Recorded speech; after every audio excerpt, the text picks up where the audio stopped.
Cette vidéo vous aidera à comprendre les défis liés à l'approvisionnement et aux achats de composants électroniques et les solutions potentielles en tirant parti du big data et de l'intelligence artificielle. Elle est destinée aux professionnels de l'industrie de la fabrication électronique, tels que les responsables des achats et de la supply chain. L'industrie des composants électroniques est très vaste et constitue la pierre angulaire de presque tous les autres secteurs économiques. Le marché total des composants était d'environ 304 milliards de dollars en 2020 et devrait atteindre le chiffre étonnant de 540 milliards de dollars en 2030, avec une croissance annuelle composée d'environ 6%. Par conséquent, l'approvisionnement et l'achat de composants électroniques est une activité cruciale pour de nombreuses entreprises à travers le monde. Les semi-conducteurs sont produits dans des usines spécialisées, puis expédiés aux équipementiers, qui intègrent les composants dans les produits finaux. L'ensemble de la chaîne d'approvisionnement des semi-conducteurs est assez complexe, car les fabricants de composants et les équipementiers sont dispersés dans le monde entier. Par conséquent, les distributeurs jouent un rôle majeur sur le marché et fournissent des services indispensables aux fabricants de composants et aux équipementiers. Les distributeurs ont trois fonctions principales. La première fonction est de garder des stocks de composants afin de pouvoir livrer rapidement les pièces aux équipementiers. La deuxième fonction des distributeurs est de fournir des informations sur les composants, telles que les spécifications, les caractéristiques et les emballages disponibles. Enfin, les distributeurs organisent également l'expédition, en temps voulu, des produits aux équipementiers. Ces trois rôles, joués par les distributeurs, font d'eux un élément central de l'écosystème des semi-conducteurs. Le modèle économique d'un distributeur consiste à revendre des composants qu'il détient dans ses stocks avec une marge brute. Habituellement, les distributeurs sont propriétaires des pièces stockées dans leurs entrepôts. Le coût total des composants stockés est dans leur bilan.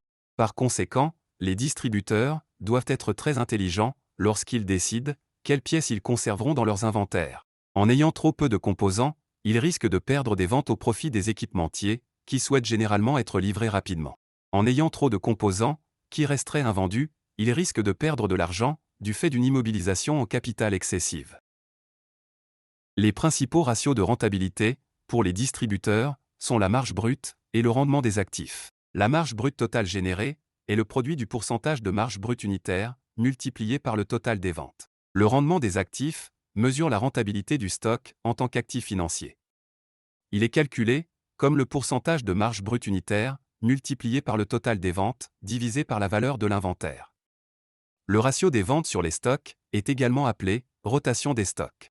À partir de ces ratios simples, nous voyons qu'il existe deux principaux moteurs de la rentabilité des distributeurs. Le pourcentage de marge brute unitaire et le ratio vente sur inventaire, ou rotation des stocks.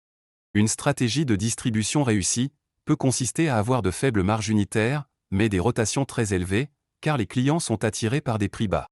Une autre stratégie légitime pourrait être d'avoir des marges unitaires plus élevées et des prix plus élevés pour compenser une rotation des stocks inférieure.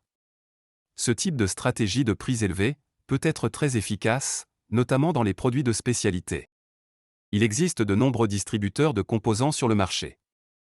Cependant, le segment est assez concentré. Les distributeurs sont parfois segmentés entre vendeurs de composants passifs ou actifs.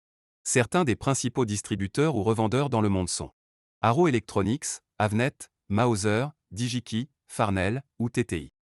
Les équipementiers ont généralement deux critères principaux pour leur approvisionnement en composants. La disponibilité des composants, qui doit être compatible avec leur calendrier de production. Et le total des coûts d'approvisionnement, bien sûr, qui comprend les prix unitaires et d'autres éléments, comme le conditionnement. La disponibilité des pièces est principalement fonction de deux facteurs, les stocks disponibles et les délais de livraison des fabricants. Les coûts d'approvisionnement totaux sont fonction des coûts unitaires, des quantités minimales de commandes et des quantités par unité d'emballage. Les coûts d'expédition et de stockage peuvent également avoir un impact significatif sur les coûts totaux. L'approvisionnement en composants électroniques peut être très complexe pour plusieurs raisons. Tout d'abord, les produits finaux comprennent généralement un grand nombre de composants différents. Cette complexité peut être multipliée par le nombre de produits différents que les équipementiers peuvent fabriquer. Par conséquent, les OEM doivent être capables de gérer des nomenclatures avec de nombreuses références différentes. Deuxièmement, les conditions du marché et les calendriers de production varient souvent très rapidement. Cela signifie que les équipementiers doivent obtenir régulièrement de nouvelles conditions auprès de leurs fournisseurs. Par conséquent, le processus d'approvisionnement en composants peut prendre beaucoup de temps. Et il est sujet aux erreurs lorsqu'il est géré manuellement. Afin de rationaliser le processus d'approvisionnement, les principaux distributeurs proposent désormais des services de cotation numérique via leurs API. Les OEM peuvent envoyer leurs demandes de devis, ou RFQ, aux distributeurs en format numérique. Et les distributeurs fournissent en retour des devis sous format numérique. Les informations fournies par les distributeurs peuvent être très riches. Elles comprennent généralement les quantités disponibles, les délais, les niveaux de stock et les prix unitaires en fonction des volumes d'achat. Elles peuvent également inclure des informations sur les caractéristiques, les spécifications, le conditionnement ou les certifications des composants.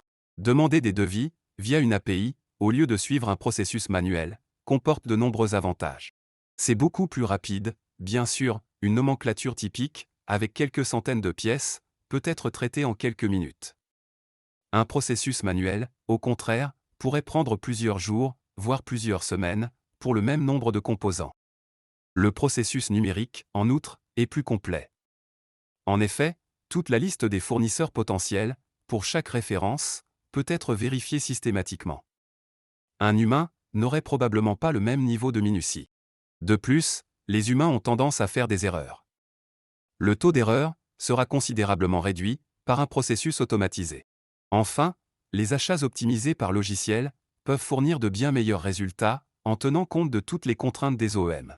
Les logiciels, le big data et l'intelligence artificielle permettent aux managers de trouver automatiquement les meilleurs compromis entre des exigences potentiellement contradictoires. Un exemple typique d'un tel compromis est l'équilibre entre les prix unitaires et les délais. Très souvent, un composant peut être disponible à un prix unitaire intéressant. Mais les conditions associées peuvent entraîner des délais de livraison longs et des quantités minimales de commandes élevées. Dans un tel cas, des fournisseurs offrant de meilleurs délais peuvent être trouvés. C'est typiquement le rôle des revendeurs. Mais les délais de livraison plus courts peuvent se faire au prix de prix beaucoup plus élevés. Les responsables des achats, qui utilisent des logiciels modernes, trouveront automatiquement le bon équilibre entre les délais requis et les meilleurs coûts unitaires. Bezdig fournit un tel service. Afin d'optimiser vos achats avec le RFQ Automator de Bezdig. Tout d'abord, envoyez votre RFQ, y compris la nomenclature et les autres paramètres, au serveur. Ceci est fait avec une feuille de calcul Excel, très simple. Ensuite, Bezdig cherche pour vous toutes les offres des distributeurs enregistrés.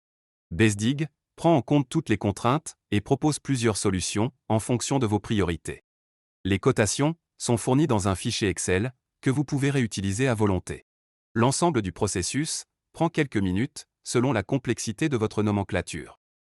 Ce processus d'achat intelligent et la collecte de grandes quantités de données offre des avantages stratégiques à long terme, tels que analyser les tendances à long terme, des prix ou des stocks. Anticiper et détecter les ruptures d'approvisionnement avant qu'elles n'impactent vos plannings de production. Et saisir des opportunités inattendues, par exemple lorsque des composants spécifiques sont disponibles. Voici un aperçu de l'interface utilisateur de Bezdig. Cette page permet aux utilisateurs de télécharger leurs fichiers de RFQ et de télécharger les résultats des devis. Bezdig conserve également une trace de toutes les cotations faites par vos fournisseurs. Cela vous permet d'analyser les tendances à long terme des fournisseurs et de comparer les offres. Bezdig construit également au fil du temps une base de données des composants pour lesquels vous avez demandé des devis. Et une base de données de tous les fabricants qui fournissent des composants. Merci d'avoir regardé cette vidéo. Nous espérons que vous l'avez trouvée utile. N'hésitez pas à nous contacter si vous souhaitez plus d'informations ou souhaitez optimiser votre approvisionnement en composants électroniques. Bezdig. La donnée au service de la performance.